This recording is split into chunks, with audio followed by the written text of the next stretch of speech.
بسم اللہ الرحمن الرحیم۔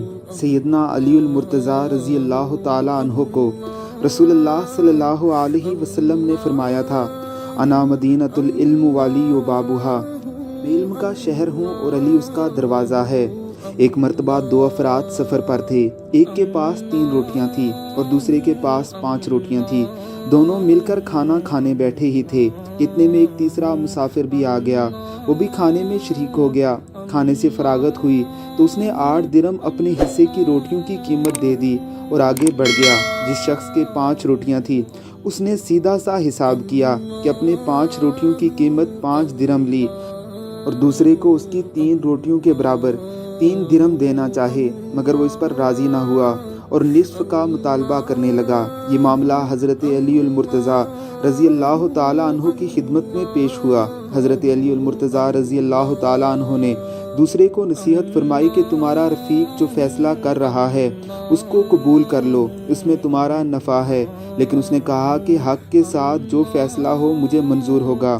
حضرت علی المرتضیٰ رضی اللہ تعالیٰ عنہ نے فرمایا، حق تو یہ ہے کہ تم کو صرف 1 درہم اور تمہارے ساتھی کو 7 درہم ملنے چاہیے۔ اس عجیب فیصلے سے وہ متحیر ہو گیا۔ حضرت علی رضی اللہ تعالیٰ عنہ نے فرمایا، تم 3 آدمی تھے اور تمہاری 3 روٹیاں تھیں اور تمہارے رفیق کی 5 روٹیاں تھیں، تم دونوں نے برابر کھائیں اور ایک تیسرے کو بھی برابر کا حصہ دیا۔ تمہاری 3 روٹیوں کے حصے 3 جگہ کیے جائیں تو 9 ٹکڑے ہوتے ہیں۔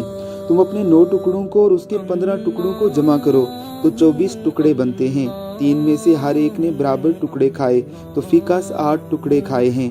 تم نے 9 میں سے 8 خود کھائے اور ایک تیسرے مسافر کو دیا، اور تمہارے رفیق نے اپنے 15 ٹکڑوں میں سے 8 خود کھائے اور 7 مسافر کو دیے۔